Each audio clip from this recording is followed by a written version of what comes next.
Sandy Welsh has an amazing success record with our mutual friend North and South, and she's written an Emma for a contemporary audience. I sat down to read just the first one and I ended up reading all four of them. I couldn't stop.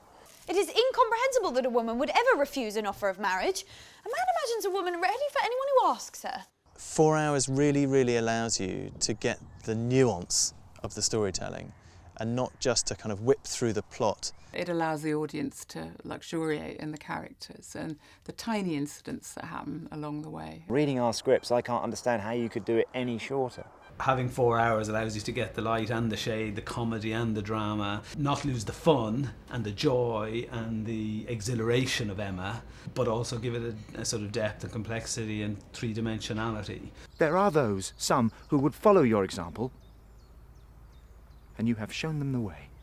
I was looking for a director who would really work with the actors and really understand the detail of the script and really bring those to life. And I think that's what Jim does so fantastically. It's all looking great and we shot it exactly as we intended to. Yeah. He moves the camera a lot. He wanted to use a lot of Steadicam to bring this world to life and capture the kind of physical energy of a character like Emma. Yes, we've done the kind of bowing and curtsying and all that, but we've also gone for slightly modern body language because I wanted to get a modern spirit while reflecting the period. There's a truth to it, but that truth is beautiful at the same time. It's a world that you want to be in. Obviously the first person we looked for was our Emma, and literally the first person we met was Romola. Romola kept it, you know, it was up and it was lively and it had the depth and the complexity.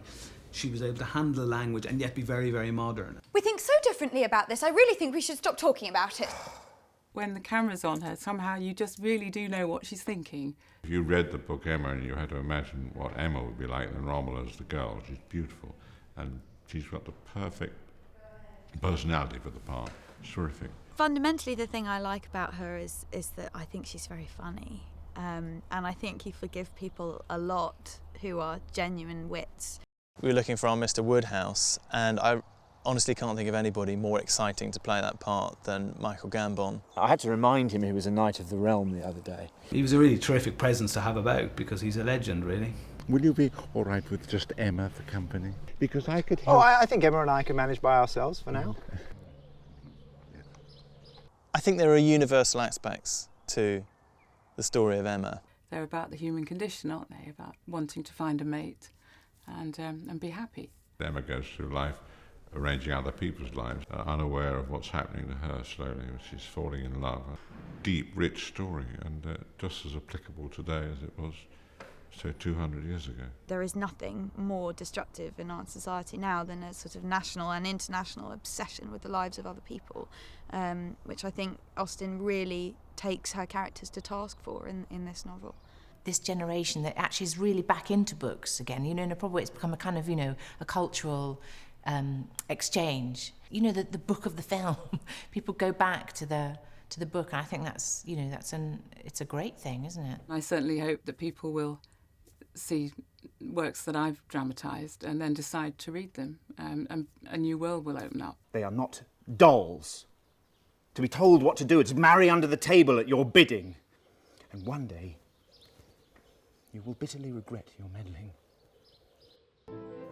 I think this Emma is bright, funny, colourful, energetic, modern, vivacious, and completely of the period. Hopefully we've given it an identity which is fresh and right for the character. It's lively, it's bitchy, it's spiky, it's entertaining, it's emotional. The script is really funny, and this is a satire, and I think there's a lot of joy to be had in that humour. This is one of my nicer outfits, yeah? I could see myself gambling in this. We do Shakespeare's every year, don't we? There's a new Romeo and Juliet every year, so, you know, why not revisit these classics as well? If we can have captured some of that colour, some of that life, some of that joy and exhilaration that Jane Austen captures in the book, then I think we'll have done our job, and I think we have. Watch it.